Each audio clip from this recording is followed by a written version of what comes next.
십자가의 길을 주님이 주신 사랑을 귀하게 여길 줄 아는 믿음으로 우리 임직자들이 전민된 교회를 잘 섬길 수 있도록 축복합니다. 오늘 우리에게 주시는 말씀은 베드로전서 2장 4절과 5절 2절 말씀을 보겠습니다. 베드로전서 2장 4절과 5절 2절 말씀입니다.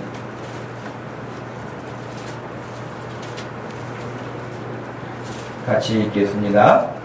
사람에게는 버림바가 되었으나 하나님께는 택하심을 입은 보배로운 산돌이신 예수께 나아가 너희도 산돌같이 신령한 집으로 세워지고 예수 그리스도로 말미암아 하나님이 기쁘게 받으실 신령한 제사를 드릴 거룩한 제사장이 될지니라. 아멘.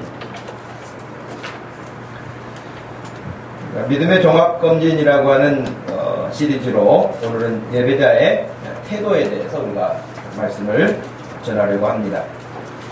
여러분, 병원에만 다닌다고 모든 것이 해결되는 건 아니겠죠? 병원에 갈 때는 아파서 가는 경우도 있고, 정기검진이라고 하는 예방 차원에서 검진을 하기 위하여 병원에 가는 경우도 있습니다. 아파서 이렇게 가서 치료를 받는 경우도 있지만 생각지 않고 건강한 모습이다 생각을 하고 병원에 갔는데 뜻하지 않게 어떤 질병을 발견하는 경우들도 있어요. 그런 경우는 어떻게 보면 여러분 불행입니까? 행운입니까? 그건 행운이죠. 질병이 발견됐는데 그건 행운이에요. 왜? 만약에 모르고 그대로 진행되었다고 한다면 더 큰 어려움을 당할 수 있기 때문에 미리 예단할 수 있다고 하는 것, 진찰을 받아서 치료할 수 있다고 하는 것, 그건 참으로 좋은 결과라고 할 수 있죠.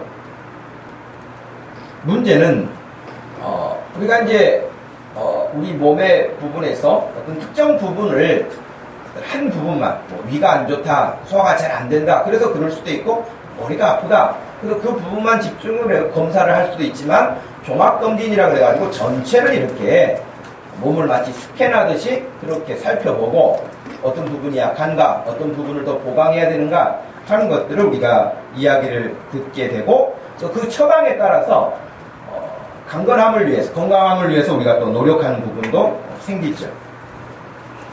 근데 여러분 아마 그런 경험들이 있기도 하실 터이지만 병원에 그냥 아무 생각 없이 그냥 건강하지만 건강검진 그 시즌을 맞아서 건강검진을 갔어요.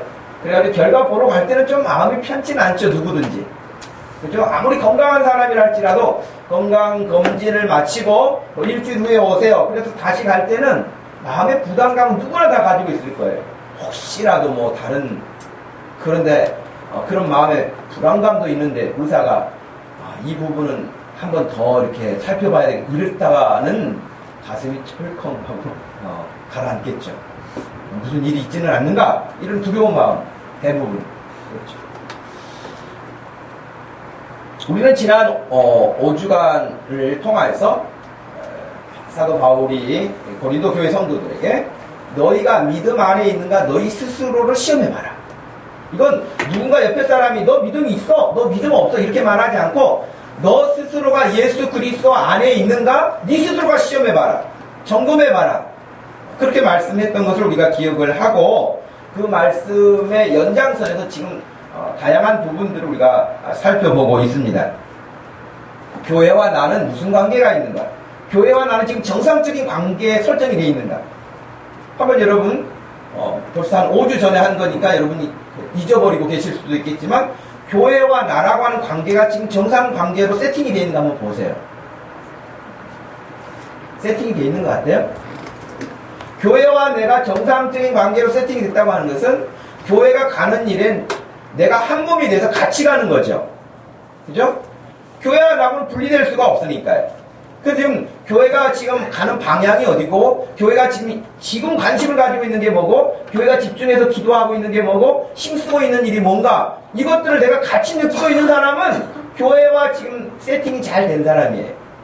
근데 지금 교회 요즘에 무슨 일이 있어? 이렇게 물어본 사람은 세팅이 좀 나사가 많이 풀린 사람이에요. 한번 여러분 스스로가 생각해 보라는 거예요. 이 교회와 내가 지금 좋은 관계 설정이 돼서 함께 가고 있는가 스스로 검진해 보아라 하는 것을 제가 말씀을 드렸고요.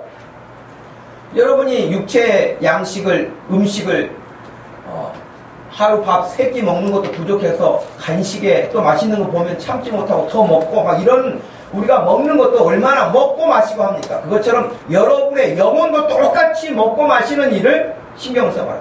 여러분이 물 마실 때마다 우리 주님이 말씀하셨던 것처럼 생수를 마실 수 있는, 영생수를 마실 수 있는 그런 여러분들의 믿음이 되는가? 여러분들이 음식을 드실 때마다 내가 하나님의 말씀으로 내 영혼의 양식을 채우고 있는가 하는 것들을 돌아보라는 것이에요. 여러분 이건 어렵지 않잖아요? 그래서 제가 제안해 드렸던 방법 가운데 하나가 여러분이 음식을 드실 때마다 의식적으로 내가 영혼을 위해서는 지금 무엇을 터치하고 있는가 한번 생각해 보라는 거예요. 어렵지 않죠? 왜 눈만 깜빡거립니까? 그쵸? 내가 어려운 일 아니에요. 여러분 스스로가 점검할 수 있는 거예요. 또 그 다음에 우리가 보았던 것이 감사생활, 맥주감사제를 우리가 지내기도 하면서 감사생활이 내 생활에서 계속되고 있는가 하는 거예요. 감사하는 그 정도의 모습을 보면 하나님과의 지금 관계가 어떻게 설정되어 있는가를 또 보게 되는 것이죠. 범사에 감사하지 않을 것이 없는 거죠.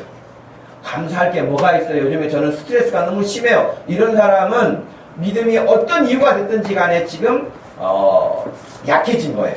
분명히 약해진 거예요. 그런데 정말 감사하지 않을 게 없어요 라고 하는 사람은 정말 주님으로 그 마음이 충만한 사람이죠. 우리 주님은 그와 같은 감사 생활을 원하신다. 지난주에 예배 드림에 대해서 말씀을 드렸어요.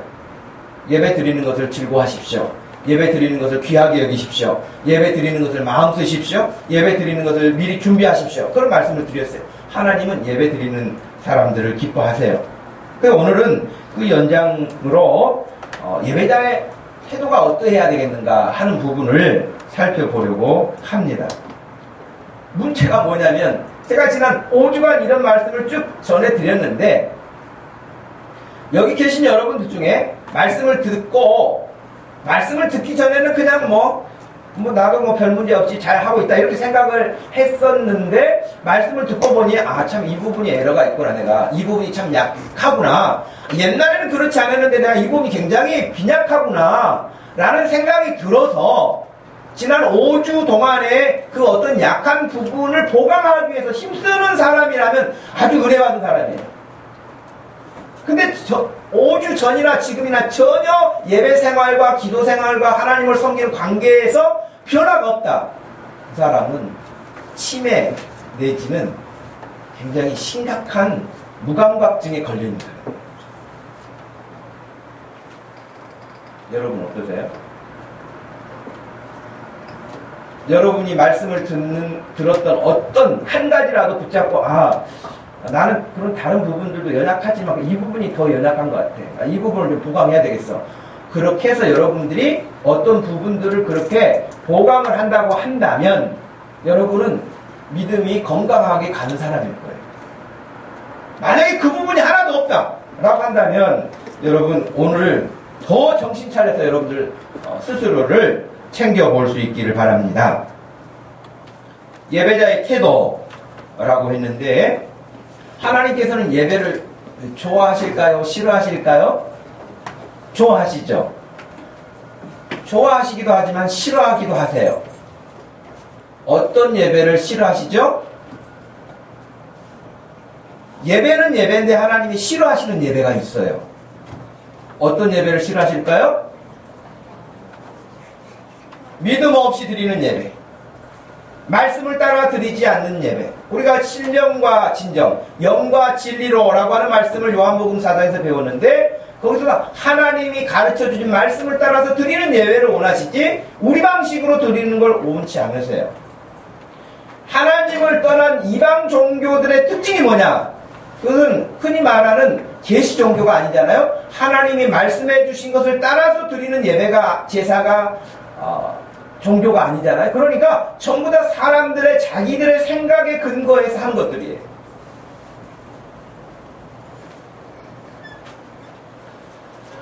그런 어떤 문화를 가지고 사람들이 자기 생각에서 벗어나지 못하는데 복음을 받아들였는데도 불구하고요, 성경을 통해서 복음을 받아들였는데도 불구하고 어떤 우리가 가지고 있는 문화 때문에 그것이 섞여가지고 성경 50%, 우리가 성경을 알기 전에 우리의 습관 50%가 이렇게 섞여가지고 예배가 혼탁한 경우도 있어요. 그런 경우가 특별히 로마 카톨릭 교회가 제3세계 국가, 남미, 이런 저소득 국가, 이런 국가에 가서 복음 전할 때에 원칙적으로 거의 적용하는 게 뭐냐면 그 문화를 그대로 수용하는 거예요. 그래서 우리식으로 말하면요, 남미에서 어떻게 예배 드리는 것까지 봤냐면 복음이 들어오기 전에 남미 사람들이 가지고 있었던 정령숭배, 이런 것들을 먼저 해요. 우리나라식으로 말하면 장구 갖다 놓고 국 갖다 놓고 붙이면서 푸닥거리 한번 하고 살풀이 한번 하고 그 다음에 이제 기독교식 예배를 또 하는 거예요. 그러면서 카톨릭으로 들어오도록 하는 거예요. 이건 여러분 하나님이 아주 싫어하시는 거예요. 혹시 그렇게 해서 사람들을 얻을지는 모르지만 하나님은 있는 거예요. 그런 의미가 없는 거예요. 그래서 하나님께서 예배를 좋아하시는 분이지만 동시에 마음이 없는 예배, 믿음이 없는 예배, 말씀을 떠난 예배는 하나님이 아주 싫어하세요. 그래서 제가 말라기서와 이사야서를 여러분에게 말씀드리면서 차라리 누가 예배당 문을 닫았으면 좋겠다, 그렇게 마음 없는 예배 드리기 위해서 폼 잡고 오는 사람들 싫어하신다 그랬잖아요. 그리고 심지어는 예수님 당시에 예수님이 아주 또 반응을 기분 좋지 않게 반응을 하신 그런 대상들이 있어요. 그 사람들이 누구예요? 외식하는 바리새인이었어요. 외식하는 거 싫어하세요. 마음은 없으면서 겉으로 사람들 앞에 드러내고 사람들 앞에 보이게 하고 하는 이런 것들에 예민한 사람들, 하나님 기뻐하시지 않는다고 예수님이 선을 그으셨죠. 책망도 하셨죠. 원하기는 저는 마음이 그래요. 오늘 여기 함께 예배드리는 저도 그렇고 여기 있는 한 사람 한 사람 여러분도 그렇고요. 하나님이 여러분이 드리는 그 예배를 기쁘게 받으셨으면 좋겠어요.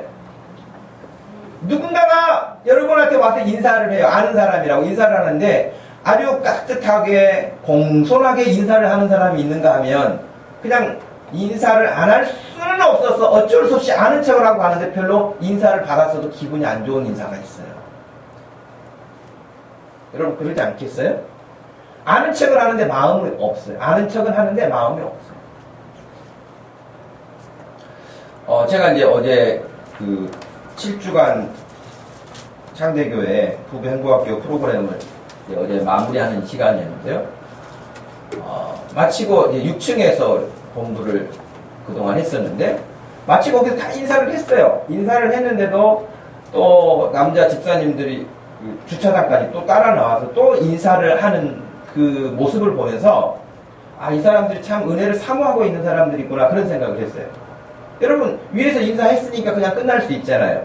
그런데 또 6층에서 내려와가지고 인사를 또 이렇게 따뜻하게 하는 모습을 보면서 참 마음이 귀한 사람들이다 그런 생각을 했단 말이에요.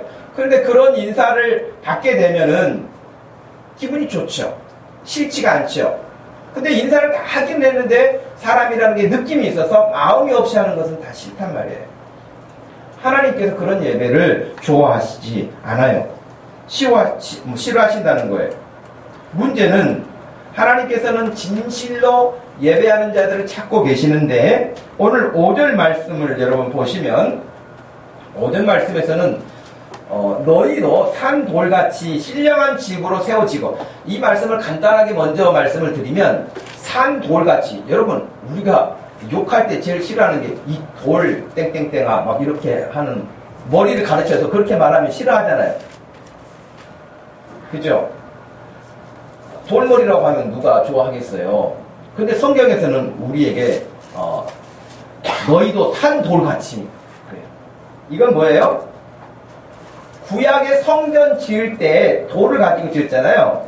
그 돌로 지은 것처럼 우리를 비유한 거예요. 비유해서 우리 한 사람 한 사람들이 신약시대에는 건물로 교회를 예배당을 짓는 게 아니고 예수 믿는 사람들이 한 사람 한 사람들의 믿음이 잘 성장해서 교회를 세워가는 거예요.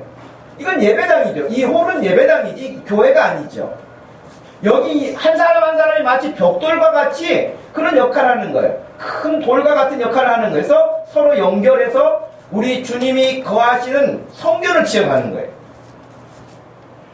그런 여러분, 우리 여기 함께 예배드리는 저와 여러분들이 정말 예수님을 사랑하고 예수님을 좋아하고 감사하고 그런 마음을 다 모아가지고 찬송을 드리고 예배하면 주님이 이 안에 거하시는 걸 너무 평안하게 생각하시고 기뻐하신다는 거예요. 그래서 지금 산돌같이 신령한 집으로, 신령한 집은 곧 교회예요. 세워지고 예수 그리스도로 말미암아 하나님이 기쁘게 받으실 신령한 제사를 드릴 그랬어요. 하나님이 기쁘게 받으실 신령한 제사라고 그랬어요. 그냥 하나님이 받으시는 것이 기쁘게 받으실 수 있는 제사, 그 신령한 제사. 그 신령한 제사는 무슨 제사라고 그랬죠? 어떻게 드려야, 어떤 예배를 드려야 하나님 받으신다 그랬죠? 진리와 영으로, 영과 진리로 드리는 예배. 그러니까 여러분, 몸은 여기 와 있지만 우리의 영혼의 기능이 하나님을 향해서 집중하지 않으면 영으로 드리는 예배가 안 돼요. 우리의 마음을, 우리의 영혼을 실어서 간절한 마음을 찬양할 때 찬양 가사에, 기도할 때 기도 한 절 한 절에, 말씀을 들을 때 한 말씀 한 말씀에 우리의 마음을 담아두는 것, 이것이 정말 마음을 다하고 영으로 드리는 예배잖아요. 근데 여러분, 그렇게 예배를 드리지 않으면 몸만 왔다 가는 거예요. 제일 불행한 사람 가운데 하나가 누구냐? 예배당에 왔는데 예배를 못 드리고 몸만 왔다 가는 사람. 그 몸만 왔다 가는 사람은 여러 가지 의무감 때문에 올 수는 있을 거예요. 근데 예배는 하나님이 받으시는 예배는 되지 못해요. 저는 그랬어요. 여러분들 한 사람도 빠짐없이 여러분들이 하나님이 받으실 만한 예배자들 되기를 축복합니다. 그러기 위해서는 여러분 오늘 최상의 컨디션에서 예배 드릴 수 있도록 우리가 피곤하지만 정신 집중하면 여러분 돼요. 아무리 피곤해도 정신 집중하면 가능해요.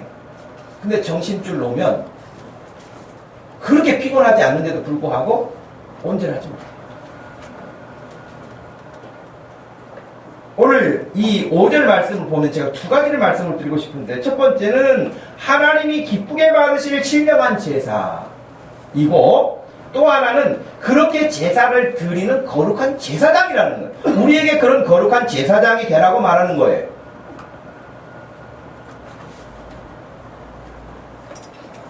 특별히 여기 제사는 오늘날 우리가 드리는 예배라고 번역할 수 있는데요, 그 중에서 하나님이 기쁘게 받으실 예배를 드리는 거룩한 제사장이라고 했는데, 그런 예배를 드릴 수 있는 제사장은 어떤 사람이어야 가능할까? 어떤 제사장의 모습이어야 그것이 가능할 것인가 하는 거예요. 오늘날 여러분 예배 드리는, 여러분이 예배 드리는, 이 시간 하나님께 예배 드리는 이 시간에 제사장은 누구예요?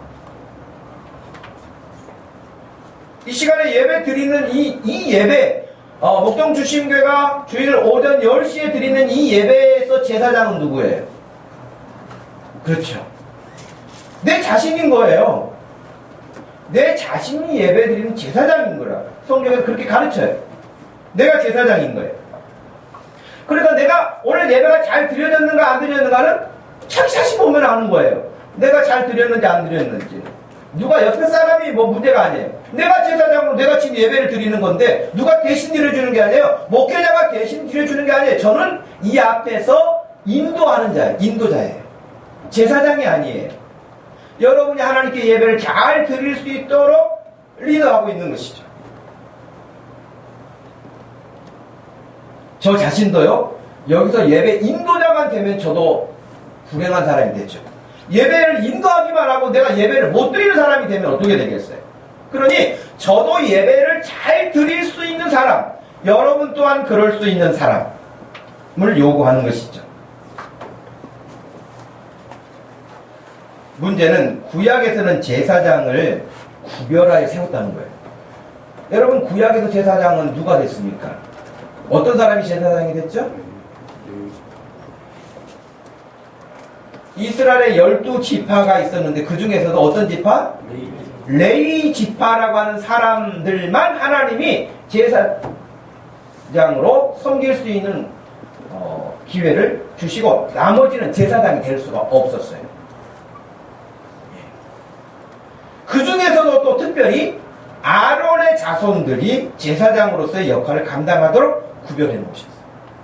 그러니까 세상 많은 사람들 가운데 이스라엘 가운데 레위 가운데 아론, 그렇게 하나님이 제사장으로 세울 수 있는 사람을 구별해서 세우셨다고요. 그런데 지금은 누가 제사장이 돼요? 예수 믿는 모든 사람들에게 왕같은 왕의 특권을 누릴 수 있는 그런 제사장의 권한을 우리에게 부여해 주셨다는 거예요. 오늘날 레위 지파가 따로 있는 게 아니에요. 목회자 될 사람 따로, 하나님이 그 사람들 가문 따로 세워놓지 않는 거예요. 누구나가 다 하나님 앞에서 예배자로 설 수 있게 하셨기 때문에 구약과 같은 그런 모습이 되지 않습니다. 다만 그렇다고 해서 말 그대로 아무나 뭐 어떻게 그렇게 되는 게 아니에요. 오늘날도 하나님이 기쁘게 받으실 신령한 제사를 드리는 그런 제사장은 누구냐? 아무나가 아니에요. 조건이 있어요. 거기 5절 말씀에 보면 여러분 어떤 조건일까요? 어떤 조건으로 보여요? 예수 그리스도로 말미암아 그랬대 있어요. 예수 그리스도로 말미암아. 그러니까 예수 그리스도와 관계가 없는 제사장은 있을 수가 없습니다, 여러분. 이 말은 다르게 말하면 거듭나지 않은 사람은 하나님이 기뻐하실 거룩한 신령한 제사를 드릴 수가 없어요. 예수 믿지 않는 사람은 거듭날 수가 없어요. 그렇죠?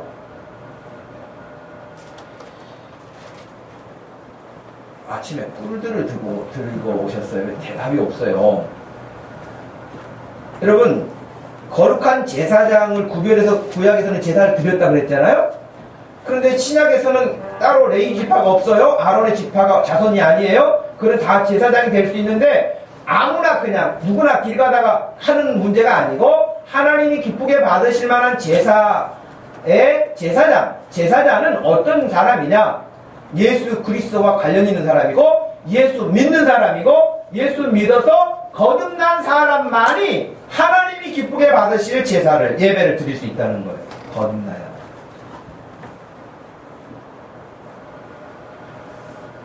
거듭나지 않는 사람이 하나님을 기쁘시게 할 수 있다. 그건 여러분 성립이 되지 않습니다.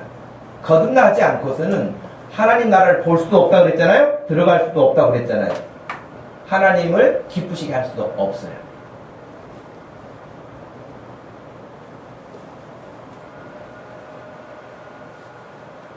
여러분, 우리가 하나님 앞에 이 시간에도 제사하기 위해서 구약 성경에 보면은 제사자와 같이 나왔고, 오늘날 우리는 예배자로 지금 주님 앞에 나와 있는데, 특별히 하나님께서 우리가 예배를 드릴 수 있도록 사랑해 주시고 사랑해 주실 뿐만 아니라 그 아들 예수 그리스도를 우리에게 보내주시고 우리를 죄에서 구속하시고 그 기쁨과 감사한 마음을 품고 하나님께 예배할 수 있도록 그 일에 대해서 감사하는 그 사실에 대해서 인정하고 고백하고 받아들이는 그런 사람이 드리는 예배를 하나님이 받으신다는 거예요. 우리가 잘 아는 것처럼 여러분 가인이 아벨과 똑같이 제사를 드리기는 했는데요. 히브리서 11장에 보시면 4절 한번 읽어볼까요? 믿음으로 아벨은 가인보다 더 나은 제사를 하나님께 드림으로 의로운 자라 하시는 증거를 얻었으니 하나님이 그 예물에 대하여 증언하시니라. 그가 죽었으나 그 믿음으로써 지금도 말하느니라. 여기서 아벨은 믿음으로 드렸다. 가인보다 더 나은 제사를 드렸다. 그렇게 돼 있어요. 그러니까 하나님이 말씀하시는 어떤 일들을 따라서 드리는, 진리를 따라서 드리는 그 예배를, 그 제사를 받으시는 것이지 자기 마음껏 하는, 자기 마음대로 하는 것을 원치 않으신다고 말씀을 드렸잖아요. 그러므로 비록 아벨은 죽었지만 지금도 하나님께서 증언하시는 것은 그가 더 나은 믿음으로 내게 제사를 드렸었노라고 그렇게 증언해 주시는 거예요. 여러분, 우리가 잘 아는 것처럼 믿음이 없으면 하나님을 기쁘시게 할 수가 없다. 히브리서 11장 6절 말씀이잖아요. 믿음이 없이는 하나님을 기쁘시게 할 수가 없어요. 그러니 하나님이 행하시는 크고 작은 모든 일들에 대해서 그 중에서 가장 하나님의 큰 일이 무슨 일일까요? 하나님이 행하신 일들이 너무너무 많죠. 그런데 하나님이 행하신 그 많은 일들 중에 가장 큰 일을 하나를 정하라고 한다면 뭘까요?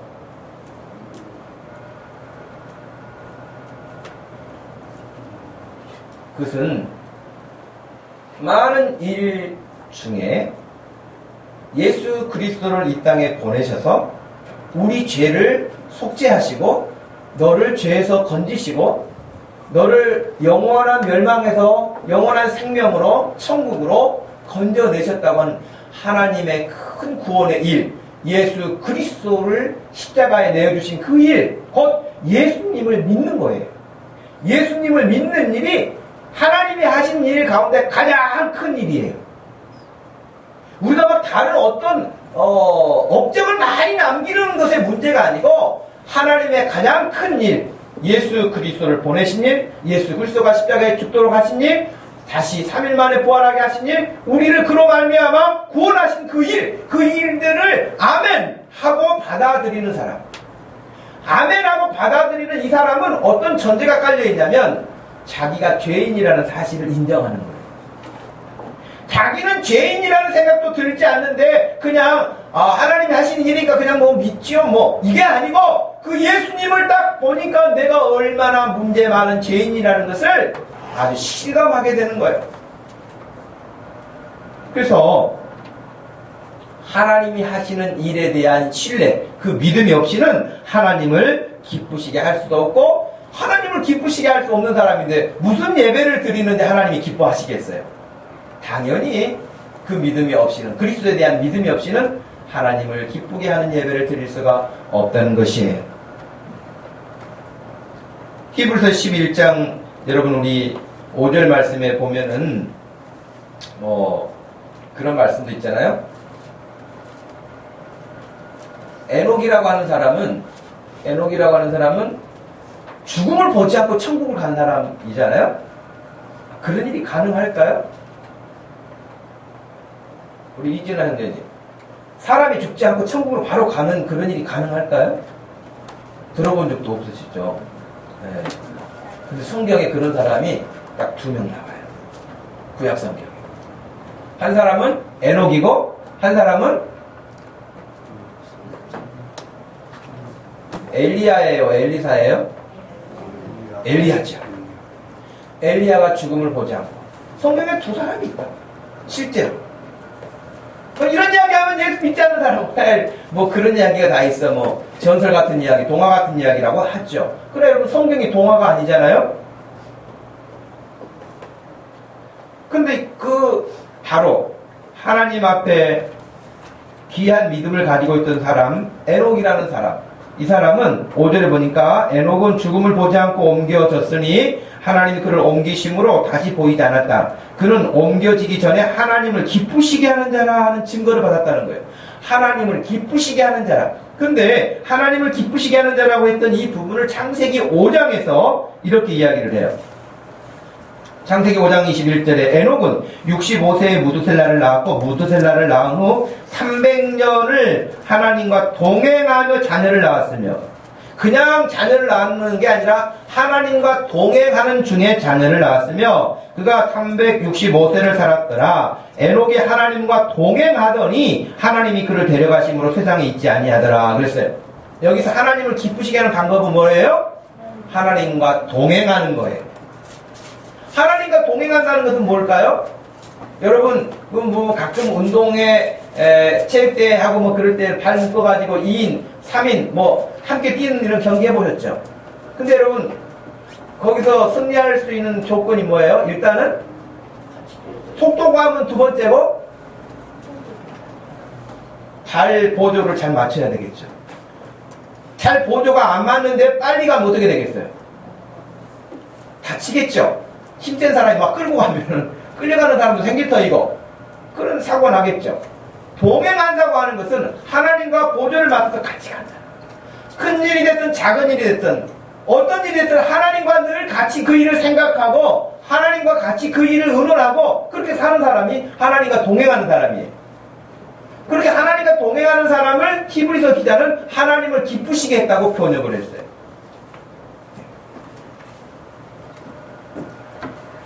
히브리서 11장에 보면 노아는 믿음의 사람이라고 소개를 하면서 그렇게 이야기했어요. 믿음으로 노아는 아직 보이지 않는 일에 경고하심을 받아 경외함으로 방주를 준비하여 그 집을 구원했다. 자기만 구원한 게 아니라 그 집을 구원했는데 지금 일어나지도 않을 일들을 하나님이 말씀하시니까 그 말씀을 마음에 받았다는 거예요. 그리고 그 하나님을 신뢰하는 믿음 때문에 하나님이 방주를 지어라 하신 말씀을 따라서 방주를 지었다는 거예요. 뭐 이런 사람이 많이 나왔는데 한 사람만 더 소개한다면 아브라함의 아내 사라. 이 사라는요, 아이를 낳지 못했어요. 아이를 낳지 못했고요. 그리고 이제 성경의 창세기에 보면 이미 아이를 낳을 수 있는 신체 조건이 끝났다는 거예요. 그러니까 더 이상 아이를 낳을 수 있는 형편이 그 몸이 아니에요. 그런데 히브리서 11장 8절 말씀에서는 아브라함은 부르심을 받았을 때에 순종하여 장래 유업으로 받을 땅에 나아갔고 같은 사람이고 그의 아내 사라는 나이가 많아 단산하였으나 잉태할 수 있는 힘을 얻었으니 이는 약속하신 일을 믿으신 줄 알았으며 성실하시고 신실하시고 변함없으신 그런 뜻이죠. 믿으신. 그러니까 여러분 자기 몸이 지금 아이를 낳을 수 있는 입장이 아니라니까요. 모든 신체 구조가 끝났어요. 그런데 그 사라가 아니 나는 못하지만 하나님은 능히 하실 수 있다고 믿었다니까요. 할렐루야. 그런 믿음을 가지고 있는 사람이었기 때문에 하나님을 기쁘시게 했다는 거예요. 여러분 여기 있는 저와 여러분이 하나님을 기쁘시게 할 수 있는 방법은 여러 가지가 있어요. 하나님의 말씀을 순전하게 믿으세요. 제가 앞에 서서 여러분에게 거짓말을 하는 사람이 아니라고 여러분들이 신뢰한다면 전하는 말씀을 여러분 마음에 늘 사모하시면서 받으세요. 그리고 그 말씀을 붙드세요. 그럴 때에 여기 히브리서 11장에 나와 있는 믿음의 사람들처럼 하나님과 동행하기도 더 나은 제사를 드릴 수도 있고 하나님을 기쁘시게 할 수 있는 그런 믿음을 갖게 되는 것이죠. 순종함도 경외함도 약속하실 것을 이루실 하나님이신 것도 믿었던 사람들이었다는 것입니다. 누가 이 시대에 하나님을 기쁘시게 하는 예배자가 될 수 있겠는가? 말씀드린 것처럼 하나님의 가장 큰 일인 예수 그리스도를 믿는 그 믿음으로 사는 것입니다. 그 사람이 바로 오늘 예배자입니다. 그 사람이 바로 제사장입니다. 그 사람이 바로 하나님께서 받으실 만한 그런 예배를 드릴 수 있는 사람인 것입니다. 그래서 그렇게 예배 드리는 제사장은 구약의 제사장하고는 좀 다른 점이 있는데 그 마음에 큰 감사가 있고요, 큰 은혜가 있고요, 큰 소망이 있고요, 큰 기쁨이 있어요. 여러분 구약에서는요 제사장이 되는데 성전에서 일할 수 있는 사람들을 뽑는데 그냥 레이지파라고 다 하는 게 아니었어요. 조건이 있었어요. 그것은 몸에 흠이 없어야 했어요. 지금은 여러분 장애를 가지고 있는 분들도 목사가 돼서 목회 일을 하잖아요. 구약에서는 어림도 없는 이야기예요. 제물을 드릴 때도 그 제물이 상처가 났으면 불합격이에요. 깨끗하고 온전한 제물로 하나님께 드리는 것이지 상처난 거 하나님 원치 않으셨어요. 제사를 드리는 제사장 역시 몸의 어떤 부분에도 상처가 있거나 장애가 있거나 이런 거 여러분 하나님이 원치 않으신다고 말씀하셨어요. 심지어는 어떻게까지 말씀하셨냐면 제사장이 입는 옷은 따로 구별하여 옷을 만들었어요. 옷도 따로 만들었어요. 제사장이.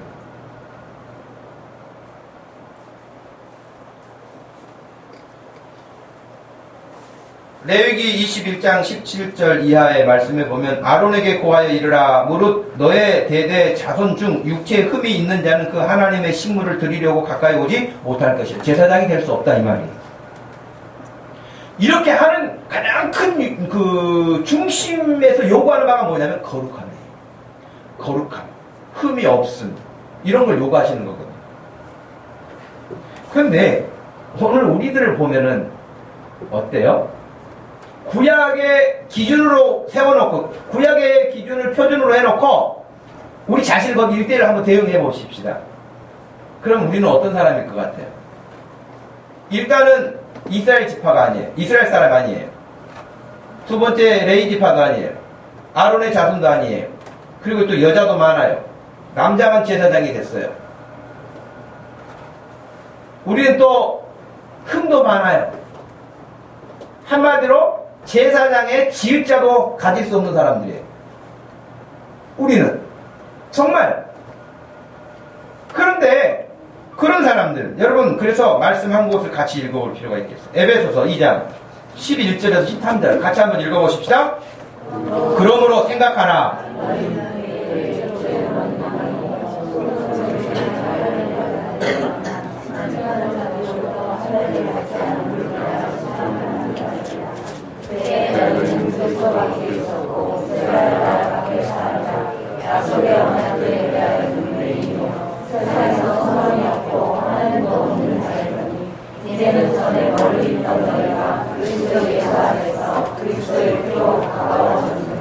아멘. 우리는 구약의 조건에 맞추어서 우리를 살펴봐도 너무 함량은 미달이라는 거예요. 하나님 앞에 감히 나올 수 없는, 감히 제사장이라고 말할 수도 없는 아무런 조건이 맞지 않아요. 어떤 조건도 맞지가 않아요. 그래서 우리는 그리스도 밖에 있었고 이스라엘 밖에 있었고 약속의 언약들에 대해서 외인이고 세상에도 소망이 없고 하나님도 없는 사람들이었다는 거예요. 지금 우리의 기준을 놓고 봐도 우리는 너무나 흠결이 많아요. 그런 우리들이 오늘 이 말씀에서도 보니까 예수 그리스도로 13절에 너희가 그리스도 예수 안에서 그리스도의 피로 가까워졌느니라. 이 앞에 지금 되었던 모든 문제들이 예수 그리스도의 보혈로 완전히 깨끗하게 해결돼서 우리도 제사장이 될 수 있게 됐다는 거예요. 하나님이 네가 레위 지파냐 이스라엘 사람이냐 네가 조건이 어떤 것을 갖추었느냐 네가 남자냐 여자냐 네 몸이 깨끗하냐 그렇지 않느냐 이런 거 다 예수 그리스도의 십자가의 보혈로 다 씻어버리시고 다 덮으시고 예수 그리스도를 믿는 그 믿음을 가지고 나오는 사람은 예수님이 하나님을 기쁘시게 한 것처럼 우리를 그렇게 받아주시겠다고 약속하신 거예요. 우리 능력이 아니라 예수님을 붙잡기만 하면 돼요. 예수를 믿기만 하면 돼요. 그것이 신약에서 말씀하는 복음이에요. 그렇게 예배하는 자를 하나님이 기뻐하세요. 그럼 여러분 지금 생각해 보십시오. 오늘 생각하라 그랬잖아요. 11절에. 그러므로 생각하라 그랬잖아요. 우리가 그런 구약의 조건에도 전혀 어울리지 않고 또 다른 조건을 낮춘다 할지라도 거기에 우리가 합당한 사람들이 아닌데도 불구하고 하나님의 아들이 되고 딸이 되고 백성이 되고 천국 백성이 되고 이런 사람이 되었으니 여러분 하나님 앞에 우리가 예배자로 구약의 제사장처럼 그런 제사자로 설 때 어떤 마음이어야 되겠어요? 감사하는 마음밖에 없어요. 나 같은 사람. 그래서 나 같은 죄인 살리신 주 은혜 놀라와 라고 하는 찬양을 하게 되는 거죠. 자기 자신을 돌아볼수록 나는 문제가 많은 사람인데 나 같은 사람이 어떻게 예수를 믿게 됐을까? 나 같은 사람이 어떻게 하나님을 찬양하게 됐을까? 그러니까 그 마음에는요 정말 감사가 절절하게 묻어서 찬송을 해요. 기도 한마디 한마디를 해도 정말 주님을 사랑하는 마음, 감사하는 마음에 사는 거예요. 하나님이 하신 말씀을 신뢰하는 그 믿음에서 하는 거예요. 그런 자들의 예배를 하나님이 기쁘게 받으신다는 거예요. 지금 베드로 사도가 우리에게 말씀하고 있는 것은 그런 제사장이 되라는 거예요. 우리에게.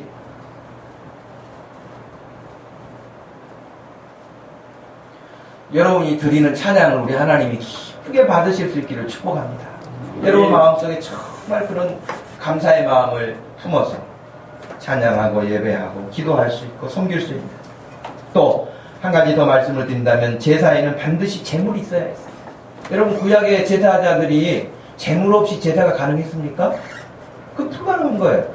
제사 자체는 제물이 요구되는 거예요. 제물이 없는데 그 제사를 드려요. 그래서 가난한 사람은 정말 가난해서 뭘 할 수 없는 사람은 산비둘기라도 잡아가지고 왔어야 돼요. 그러니까 제사할 때 무슨 재물이라는 게 있어가지고 나를 대신할 무엇이 있어야 됐던 거예요. 그러나 신약에서는 여러분 무엇이 나를 대신할 수 있습니까? 그 무엇도 돈, 명예, 권력, 학문, 유명세 그 어떤 것이 나를 대신할 수 있습니까? 할 수 없어요. 오직 예수 그리스도만이 나를 대신할 수 있어요. 그래서 그리스도의 이름으로 우리가 모이는 거예요. 그리스도의 이름을 찬양하는 거예요. 그리스도의 이름으로 예배를 드리는 거예요. 예수님이 나의 그 모든 재물의 조건을 다 충족시키셔서 하나님 앞에 화목 재물이 되어주셨기 때문에 나는 그 예수를 믿기만 하면 하나님께서는 온갖 소를 잡아 드리는 것보다도 더 귀한 예배로 하나님이 받으시겠다는 거예요. 믿으십니까? 네. 여러분 그런 예배를 하나님이 원하신다고 말씀하셨어요. 그러니 그렇게 예배하는 자들이 가져야 될 그 마음의 자세에서 구약의 어떤 율법이나 의식들은 없어졌지만 그 정신은 그대로 신약의 예수 그리스도 안에 녹아 있어요. 그러면 그렇게 예수 그리스도를 믿는 우리가 하나님께 예배 드릴 때 얼마나 그 마음에 감사의 마음을 담아서 예배를 드려야 되겠어요. 나를 대신해서 양을 잡기도 소를 잡기도 비둘기를 잡기도 했는데 나를 대신해서 예수 그리스도가 십자가에서 대신 죽으셨음을 알고 있는 내가 예배할 때 그 예수 그리스도 앞에 어떤 마음을 가지고 나와야 되겠어요? 감사한 마음. 너무 귀한 마음이죠. 그런데 여러분 구약에서도 레위기 22장 이하에 보면은요 이렇게 말씀하셨어요. 여호와께 예물을 드리려거든 기쁘게 받으심이 되도록 소나 양이나 염소에 흠 없는 수컷으로 드릴지니 흠 있는 것은 무엇이나 너희에게 드리지 말 것은 그것이 기쁘게 받으심이 되지 못할 것임이니라 그랬어요. 흠이 있는 것을 기뻐하시지 않는다 그렇게 말씀하셨거든요.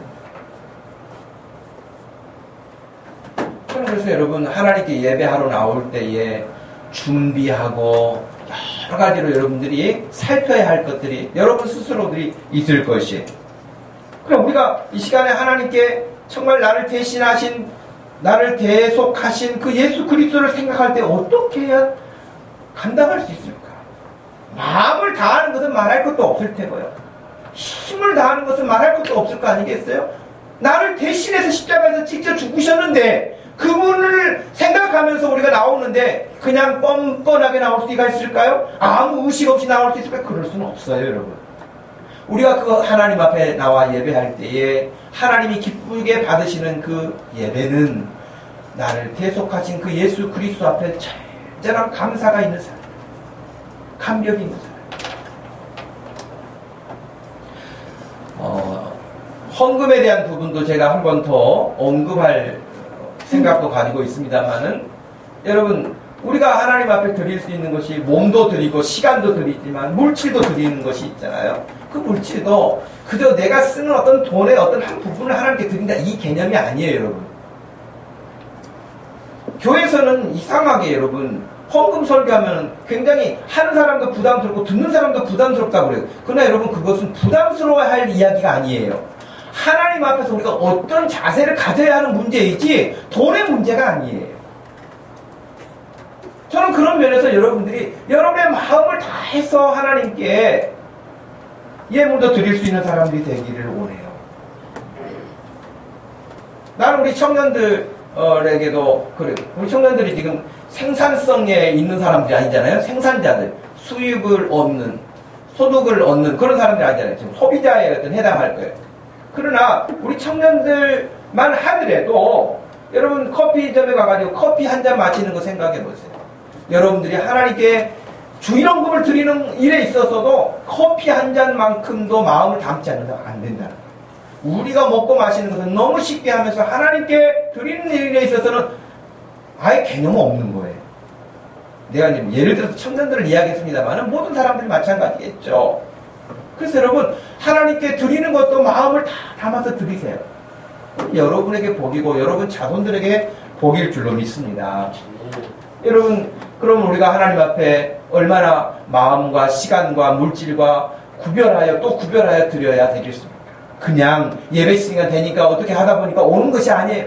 제가 복장도 하나님께 드릴 수 있는 최고의 우리가 구약의 제사장들처럼 옷을 그렇게 따로 구별하여 짓지는 못할지라도 하나님 앞에 예배자로서의 태도, 복장, 마음, 물질, 모든 준비, 우리 컨디션에 이르기까지 준비를 잘해서 하나님이 받으시기에 최상의 상태로 나를 드릴 수 있는 그런 예배자.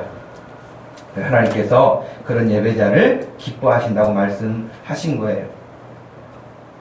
오늘 우리가 읽었던 말씀 중에서 세상에 버림받은 자와 같이 예수님은 버림받았지만 하나님의 거룩한 그 일을 위해서 택하심을 받았고 그 성전을 지어간다고. 우리도 이렇게 세상에서 그렇게 환영받지 못한 사람일지 몰라요. 믿음 없는 사람들 우리를 이상하게 볼지 몰라요. 그러나 우리는 버림받은 모퉁이 돌과 같은 예수님처럼 우리들도 다 예수님과 같이 그렇게 연이어서 하나님이 거하실 거룩한 성전을 지어가는 복된 한 사람 한 사람 된 줄로 믿습니다. 우리 교회가 우리 주님이 거하시는 기쁜 교회가 될 수 있도록 우리가 모일 때마다 기도할 때마다 찬송할 때마다 우리 주님이 정말 흡족해 하실 수 있는 그런 믿음의 사람들로 그런 예배자의 태도를 갖추어서 우리가 앞으로의 예배는 더 아벨과 같이 더 나은 예배를 드릴 수 있는 그런 믿음 되기를 주님의 이름으로 축복합니다. 하나님 아버지 고맙고 감사합니다. 오늘 저희들에게 예배자의 태도를 또 한 번 더 생각하게 하신 하나님 아버지, 하나님이 기쁘게 받으실 신령한 예배를 드리기 원합니다.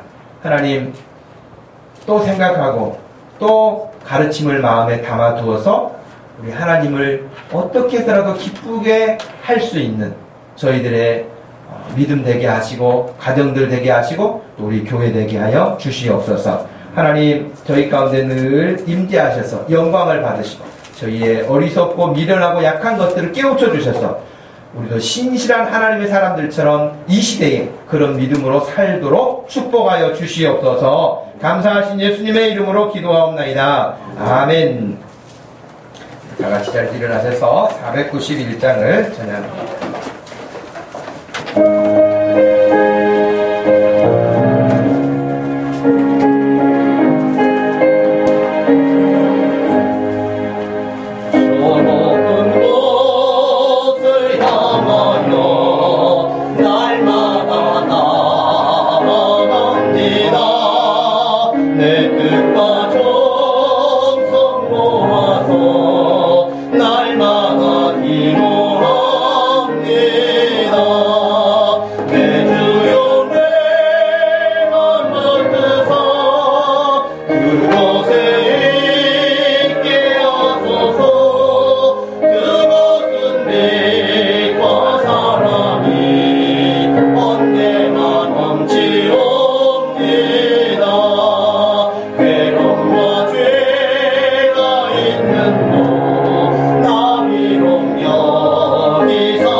지금은 우리 주 예수 그리스도의 구원하신 큰 구원의 은혜와 우리 하나님 아버지의 극진하신 그 사랑과 성령 하나님의 위로하심과 교통하심이 하나님께서 기쁘게 받으실 예배자로 살기로 소망하고 결단하는 사랑하는 모든 성도들 머리머리 위에 지금부터 영원토록 함께 계실지어다. 아멘.